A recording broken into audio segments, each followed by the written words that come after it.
Hello friends, இன்றைக்கி நம்ம பார்க்க போகிறது ஜாப்பனி அனிமி சீரீஸான எமனன்ஸ் இன் ஷேடோ சீசன் 1 எபிசோட் 1 தான் இன்னைக்குள்ள வீடியோவில் பார்க்க போகிறோம்.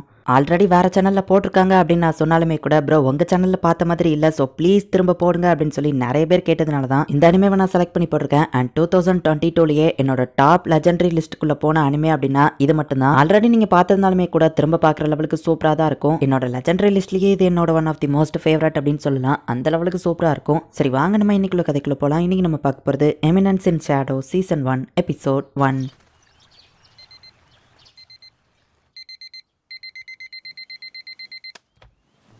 நான் தூங்கிட்டேனா அப்படின்னு ஒரு பொண்ணு எந்திக்கிறா.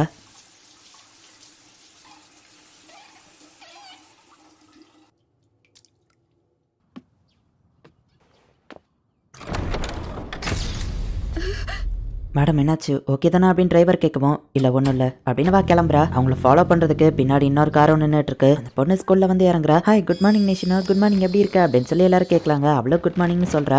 எல்லாமே எனக்கு ஸ்கூலில் நல்லபடியாக தான் போகும். இவன் ஒருத்தனை தவிர இவன் கிரேட்ஸ் பில் ஆவரேஜ், அத்லெட்டிக்ஸும் ஆவரேஜ் தான். எனக்கு இவனை பிடிக்காது அப்படின்னு வா யோசிச்சுட்டு ஹே குட் மார்னிங் ஆகணும் அப்படின்னு வா சொல்லவும் குட் மார்னிங் நீஷிமோரா அப்படின்னு வா சொல்கிறான். இல்லை நீ தப்பா சொல்கிறேன்னு வா சொல்லவும் என்னென்னு அவன் கேட்குறான். என் பேர் அந்த நீஷிமோரா கிடையாதுன்னு வா சொல்லவும் ஓ அப்படியா சாரின்னு வா சொல்லவும் பரவாயில்ல இருக்கட்டும் என்னோட பேருன்னு வா சொல்ல வரா. வெயிட் பண்ணு, இம்பார்ட்டன்ட் கேரக்டர்ஸ் எல்லா பேரையும் நான் ஞாபகம் வச்சிருப்பேன், நீ என்பிசி அதனால தான் நான் பேரை ஞாபகம் வச்சுக்கிடல, ஒழுங்கா தூங்கலன்னு நினைக்கிறேன், அதான் கேர்லெஸ்ஸாக இருந்துட்டேன் அப்படின்னு சொல்லவும் 3 மாசமா என் பக்கத்து பெஞ்சில் உட்காந்துருக்க கேர்லெஸ்ன்னு சொல்கிறான் அப்படின்னு மனசுக்குள்ளே யோசிக்கிறா. சாரி நீஷிட்டானி நம்ம சொல்லுவோம். நீஷிட்டானி உள்ள முட்டா பையில அப்படின்னு மனசுக்குள்ளே யோசிச்சுட்டு அது நீஷினா அப்படின்னு சொல்லுவோம். அப்புறம் பார்க்கலாம் நீஷிமரா அப்படின்ட்டு அவன் போகிறான். அவளுக்கு செம கடுப்பாகுது. எப்பவும் இவன் என் மூஞ்ச பார்த்தே பேசுறது கிடையாது, இவன் என்ன கண்டுக்கிடவே மாட்டேங்கிறான் அப்படின்னு யோசிக்கிறா. உன்னோட அடுத்த ஷோல நீ நடிச்சிட்டு இருக்கியாமே உன் ஆக்டிங்கை பார்க்க நாங்கெல்லாம் ஆர்வமா இருக்கும் அப்படின்னு நிறைய ஸ்டூடெண்ட்ஸ் வாட்ட வந்து பேசுறாங்க. எப்பவுமே நான் அந்த காக்னோவை மட்டும் அவாய்ட் பண்ண தான் ட்ரை பண்ணுவேன் அப்படின்னு சொல்லி அவள் யோசிக்கிறா. இங்கே நம்ம ஹீரோ 20,501 502 அப்படின்னு எண்ணிட்டு இருக்கான். நான் மிடில் ஸ்கூல்ல படிக்கும்போது அந்த சம்பவம் நடந்தது. ஒரு ஸ்டாக்கர் என்ன ஃபாலோ பண்ணி வந்து கடத்திட்டு போயிட்டான். அந்த இன்சிடென்ட்க்கு அப்புறத்துல இருந்து நான் ஒரு ஃபேக்கான மாஸ்க் போட்டு தான் வாழ்ந்துட்டு இருக்கேன் அப்படின்னு அவள் யோசிக்கிறா. நியூக்ளியர் வெப்பனை பத்தி நம்ம ஹீரோ படிச்சுட்டு இருக்கான். எனக்கு இன்னும் நிறைய பவர் வேணும் அப்படின்னு சொல்லி நம்ம ஹீரோ யோசிக்கிறான். ஃபெஸ்டிவல் சர்வே யாராச்சும் எடுக்கிறீங்களான்னு கேட்கவும் நீஷினா கை தோக்குறா. உனக்கு மேக்கப் கிளாஸ் இருக்குல்லான்னு டீச்சர் சொல்லவும் நீ எல்லா வேலையும் இழுத்து போட்டு செய்யற, உனக்கு ரொம்பவும் நல்ல மனுஷா அதான் உன்னை எல்லாருக்கும் பிடிக்கும் மற்ற ஸ்டூடெண்ட் சொல்றாங்க. நீஷினா பக்கத்துல இருக்கிற பையன் நீ அந்த வேலையை எடுத்துக்கோன்னு சொல்லவும் நம்ம ஹீரோவும் சரின்னு சொல்றான். டீச்சரோட பெட்டா இருந்தேன் அப்பதான் அவங்களுக்கு பிடிக்கும், பாப்புலர் கேலா நடிச்சேன் அப்பதான் மற்றவங்களுக்கு என்ன பிடிக்கும், லைஃப்ல எப்படி நடிச்சுட்டே தான் இருக்கேன் அப்படின்னு சொல்லி அவ யோசிக்கிறா. அப்போ ஒரு பியானோ சவுண்ட் கேட்குது.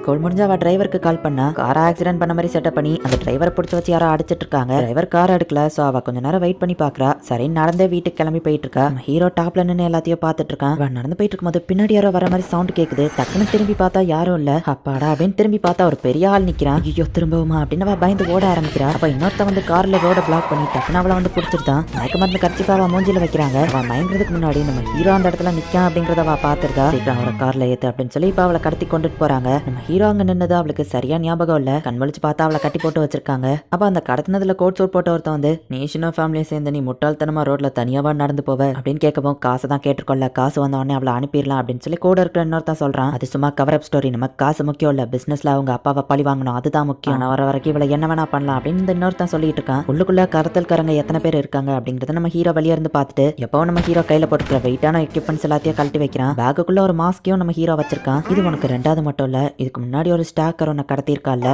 ஆனா அதை விட இந்த ரெண்டாவது மட்டத்தை மறக்க முடியாததான் மாத்தி காட்டுறேன், அதுல அனுபவிச்சதை விட இதுல நீ பயங்கரமா அனுபவிப்ப அப்படின்னு நம்ம சொல்றான். மேல யாரோ நடந்து வர மாதிரி சவுண்ட் கேக்குது. என்னன்னு எல்லாரும் மேல பார்த்தா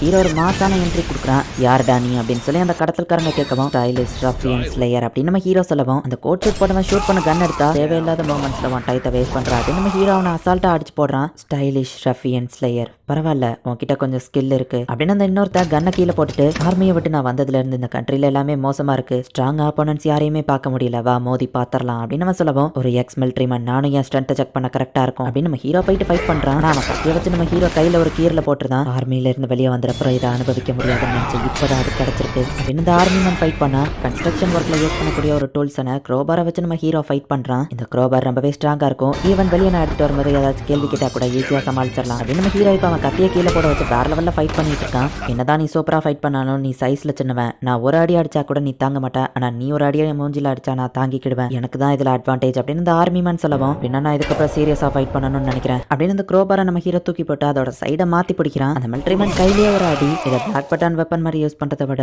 இதோட ரியல் பொட்டன்ஷியலை யூஸ் பண்றது இப்படிதான் இருக்கு. சில பிரச்சனை பண்ற பைக்கர் கேங்ஸ் கூட நான் ஃபைட் பண்ணி இந்த விஷயத்தை கத்துக்கிட்டேன். நான் என்னதான் ஃபோர்ஸா அடிச்சாலும் அவங்க ஹெல்மெட் போட்டிருப்பாங்க, அது ரொம்பவும் ஸ்ட்ராங்கா இருக்கும். பட் தூரமா இப்படி பிடிச்சி அடிக்கும் போது இம்பாக்ட் அதை இன்னும் மேக்னிஃபை பண்ணும் அப்படின்னு நம்ம ஹீரோ சொல்லவும், அந்த பைக்கர் கேங் அடிச்ச பிசர்கர் நீ தானா அப்படின்னு நம்ம கண் எடுக்கலாம்னு வரனா டக்கு நம்ம ஹீரோ அவனை அடிக்கிறான். இதை நான் டோன் ஃபார்ம் மாதிரி யூஸ் பண்றதை விட இப்படி யூஸ் பண்ணாதான் இதோட இம்பாக்ட் அதிகமா இருக்கும் அப்படின்னு நம்ம ஹீரோ போட்டு அவனை அடி அடின்னு அடிக்கிறான். அந்த 2 பேருக்குமே இன்னும் லைட்டா உயிர் கிடக்கு. அடுத்ததான் அவன் நீஷினா பக்கமா வந்து கீழே கிடக்கிற கத்தி எடுக்குவோம். அவ ரொம்பவே பயப்படுறா. நெக்ஸ்ட் டைம் வீட்டுக்கு நடந்து போகும்போது ஜாக்கிரதையா போ அப்படின்னு அவன் அங்கேருந்து காணாமல் போயிருந்தான். அவளும் தேடி பார்த்தா எந்த இடத்துலையும் அவனை காணும். இது பத்தாது, நான் இந்த மாதிரி ஃபைட் பண்ண என்னால் எமினன்ஷன் ஷேடோவாக ஆக முடியாது அப்படின்னு நம்ம ஹீரோ யோசிக்கிறான். நீஷினோ கால் பண்ணி அவங்க அப்பா அம்மா கிட்ட சொல்லி அவங்க போலீஸை வர வைக்கிறாங்க. அவங்க அப்பா இன்ஃப்ளூயன்ஸை யூஸ் பண்ணி இதை யாருக்கும் வெளியே தெரியாமல் பார்த்துக்கிடுறாங்க. ஸ்டைலிஷ் ரஃபியன் ஸ்லேயர் அவனோட ஐடென்டிட்டி பற்றியும் தெரியல அப்படின்னு சொல்லி அவள் வருத்தப்படுறா. அடுத்த நாள் வழக்கம் போல ஸ்கூலுக்கு போறா. எல்லாரும் குட் மார்னிங் சொல்றாங்க. குட் மார்னிங் ஆகணும் அப்படின்னு பா சொல்றா. நம்ம ஹீரோவும் குட் மார்னிங் நீஷினோ அப்படின்னு சொல்லவும், இத்தனை மட்டும் சொல்றது என் பேர் நீஷினோ கிடையாது. என்ன இவன் கரெக்டா பேர் சொல்லிட்டான். ஃபர்ஸ்ட் டைமா இவன் என் மூஞ்ச பார்த்தும் பேசுறான். இந்த காகனவோ என்ன மாதிரி மாஸ்க்கு பின்னாடி வாழ்றான்னு எனக்கு தோணுச்சு. ஆனா அதை இப்போ என்னால் கன்ஃபார்ம் பண்ண முடியல அப்படின்னு வா சொல்றா. லோக்கல் ஹை ஸ்கூல் ஸ்டூடெண்ட் மீனரோ காகனோ ட்ரக் மோதி ஸ்பாட்லயே இறந்து போயிட்டான் அப்படின்னு நியூஸ்ல சொல்றாங்க. இந்த இடத்துலயே இந்த எபிசோடு இன்னும் முடியல.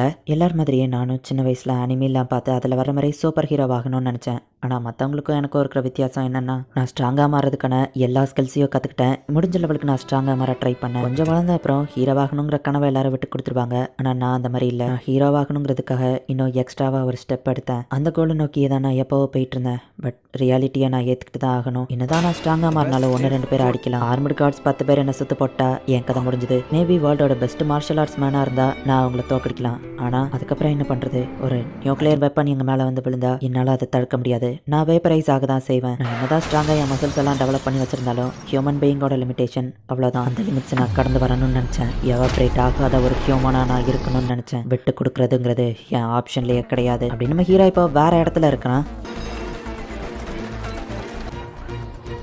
அவங்கள நம்ம சுத்து போட்டாச்சு மயிலாட, அவங்களால தப்பிக்க முடியாது. நீங்கள் ப்ரெடிக்ட் பண்ண மாதிரியே தான் எல்லாம் இருக்குது. இந்த மாதிரி நம்ம ஒரு ஹண்டிங்கை பண்ணி ரொம்ப நாள் ஆச்சுல்ல அப்படின்னு சொல்லி அங்கே இருக்கிற நிறைய கேர்ள்ஸ் ஒவ்வொன்று சொல்கிறாங்க. எனக்கு ஒரு புது லைஃப், அதுவும் ஒரு புது வேர்ல்டில் கிடச்சிருக்கு. அண்ட் இந்த இடத்துல மேஜிக் இருக்குது. நம்ம எல்லாருக்கும் இருக்கிற ஒரே ஒரு கோல் ஒன்று தான். அதை நம்ம ரீச் பண்ணுறதுக்காக என்ன வேணா பண்ணுவோம், வாங்க போகலாம் அப்படின்னு நம்ம ஹீரோ ஜம்ப் பண்ணுறான். இந்த டைம் நான் என் கோலை ரீச் பண்ணிடுவேன். நான் ஹீரோவாக இருக்க போகிறதும் இல்லை, ஃபைனல் பாஸாக இருக்க போகிறதும் இல்லை. யாருன்னே தெரியாத ஷேடோவில் இருந்து ஒர்க் பண்ணுற எமினன்ஷின் ஷேடோவாக இருக்க போகிறேன் அப்படின்னு நம்ம ஹீரோ சொல்கிறான். இந்த இடத்துல இந்த எபிசோட் முடியுது.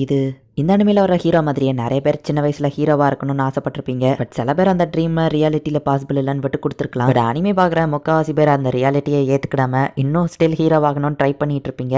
அந்த லிஸ்ட்ல நானுமே ஒருத்தன் தான். ஸோ அதனாலேயே எனக்கு இந்த ஸ்டோரி ரொம்பவே பிடிச்சிருந்தது. கண்டிப்பா உங்களுக்கும் பிடிக்கும்னு நினைக்கிறேன். போக போக இன்னும் வேற லெவலில் சூப்பரா போகும். ஸோ மிஸ் பண்ணாம பார்த்து என்ஜாய் பண்ணுங்க. அண்ட் உங்களுக்கு இந்த வீடியோ பிடிச்சிருந்தது அப்படின்னா லைக் பண்ணிட்டு அப்படி மறக்காம நம்ம சேனலை சப்ஸ்கிரைப் பண்ணிருங்க. தேங்க்யூ ஃபார் வாட்சிங். Bye guys. நெக்ஸ்ட் எபிசோட்ல மீட் பண்ணலாம்.